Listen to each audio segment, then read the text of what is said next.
Hello, and welcome back to another episode of Taco Bites, your daily bite of Degen, episode number 206.2, South by Southwest, Austin. Who knows? We might have gotten rugged by the Twitter, and so we're not sure how long we were out there for. Um, but yeah, no, it's just another interesting day. So we asked that we're going to sort of just recap, and we apologize if you end up listening into this and having heard part of it before already. Um, but it's one of those things to where um, we want it to sort of be listened to. Um,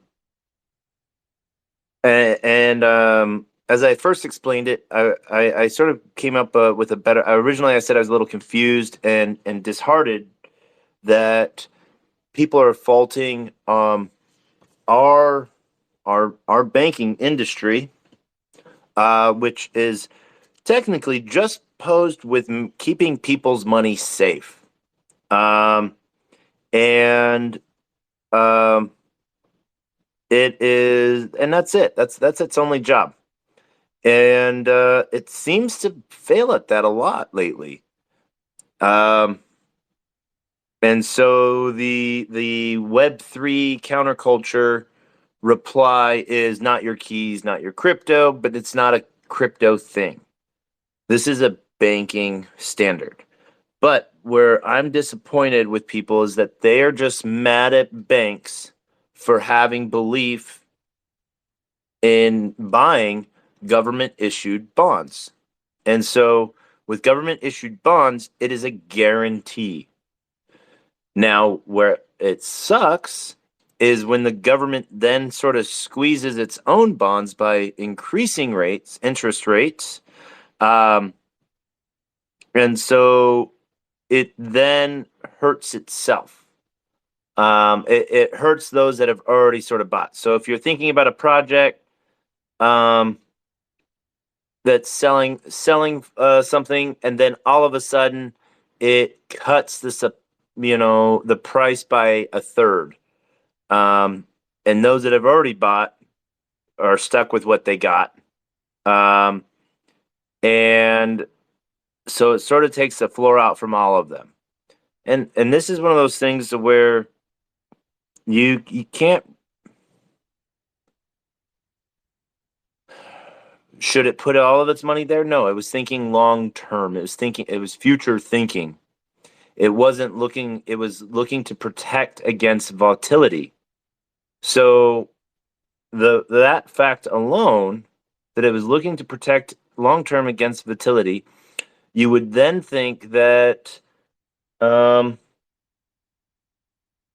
something else was at play here. Now, with the two other banks that have been shuttered, not only Silicon Valley Bank, but Silvergate, and now today uh, Signature Bank, is this an attack on tech, or is this an attack on banking industries that do not um, follow the norm of of the big banking industry behemoths? But this isn't an everyday guy situation piece. Like, you don't have to worry about Chase Bank, you know. Um, you don't have to worry about J.P. Morgan or Wells Fargo or First Bank or any your credit unions. These are institutions that are what keeps other institutions and the stores you shop at, you know, and the tech startups that are building new and amazing things. And so it's really hard to get at this. And people try to make this a crypto thing. And is it a crypto thing? I don't know. Will someone try to turn it into a crypto thing? Probably. Um, what it is an attack by the United States government on its own value. Um, if I know how if I were to offer you something for sale, And it basically, and I know that it's something that you need to prove value to others, but I don't tell you this, but it's going to disappear by 2/3 in a few days, and you don't know that. Um, I've effectively handed out a poison pill for you to swallow and told you that it's a good green apple. Um, and so I see it more as an attack by the United States government on the financial institutions that are promoting innovation, that are promoting growth, and that are promoting new ideas. And some of those things do happen to fall into Web3, but at the same time, it doesn't matter.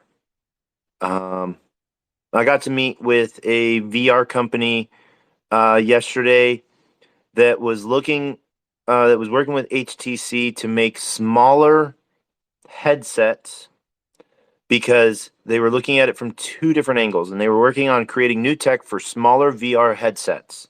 And the purpose is that for dental visits, so that less sedatives can be used to distract a patient, so that they can have a more enjoyable dentist experience or more enjoyable surgery, where local anesthetics might be used, um, and why they were making smaller headsets is because there were lighter headsets, because they protruded too high, dentists and dental hygienists that were working and oral surgeons that were working for long times around the head would get hand fatigued faster, by having their hands in not normal positions. And so they literally innovating tech to make it better for doctors and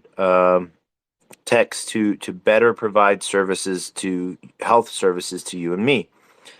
Lowering the cost of surgeries by less anesthetics, increasing recovery time by one of the things that they had were like how to care for whatever was done afterwards, VR experiences, um, and less drugs on the human body as well. And this is a tech piece that is taking a snap from Web3 in a way, not necessarily full immersion VR, but guided VR. Um, and they're getting a squeeze on them. And so it's things like this that make me disappointed. Um, and I just, want you to know that this is something near and dear to me, and I hope it's near and dear to you. Um, Please let me know your thoughts and comments in the comments below. And yeah, so markets are in turmoil.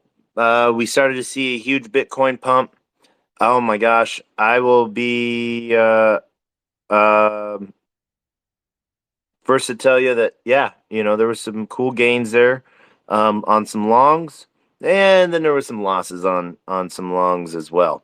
So have fun, do your own research, um, but remember that right now it seems that there's an actual what appears to be a semi attack on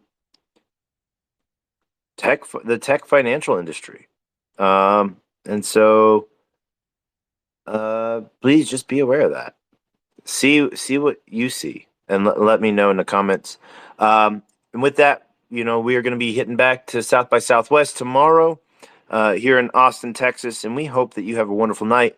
And as we end every show, we're going to end with words of wisdom. A closed mouth cannot be fed, and you cannot feed a closed mouth. And we hope that you have a wonderful night. And as we end every episode with the best knock knock joke ever, knock knock, who's there?